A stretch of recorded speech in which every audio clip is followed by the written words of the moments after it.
وطن دې زما افغانستان، وطن دې زما. په کابل ښار کې د آسان خدمت زړو مکرویانو مرکز د روان 1404 کال له پیل تر اوسه 3907 کسانو ته د بهرنیو چارو وزارت اړوند قونسلي خدمتونه وړاندې کړي دي.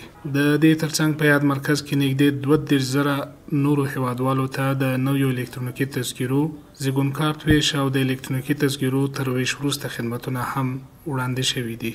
د روان 1404 کال د پیل څخه تر دې دمه 15,990 کسانو ته د موږ خدماتو اجرا صورت نیولی ده، چې په دې کې 2,233 کسانو ته نوې الکترونیکي تذکرې توزیع شوي دي، 3,425 کسانو ته د توزیع وروسته خدمات اجرا شوي دي، همدارنګه 15,214 کسانو ته تولد کارت خدمات اجرا شوي دي او 3,907 کسانو ته د قونسلي خدماتو اجرا صورت نیولی ده.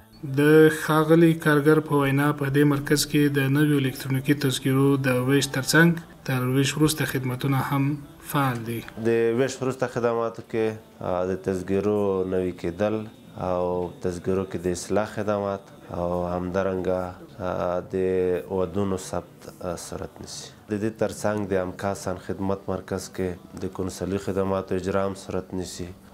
مراجعین کولی شي چې د تولد کارت اخیستو وروسته بدون د ځنډ څخه خپل تولد کارتونه د قونسلي خدماتو له لارې تایید کړي. د آسان خدمت دې مرکز ته ځینې راغلي هیوادوال د خدمتونو له چټک بهیر او د کارکوونکو له چلند خوښ دي او د الکترونیکي تذکیرو ترلاسه کول اړین ګڼي. الکترونیکي تذکره د دې خاطر اخلم چې دا په زیاتره مواردو کې موږ دپاره پکارېږي، مثلا یا پاسپورټ دپاره یا خارجي سفر دپاره یا په ورځني کوم کارونو کې تجارت د خاطره دغه تذکره د اخلم. د ایس ای او معلوماتو ملي ادارې هیوادوالو ته د اسانتیا په موخه د آسان خدمت مرکزونه رامنځته کړي دي چې په لنډ ممکن وخت کې بیلابیل عامه خدمتونه وړاندې کوي. افغانستان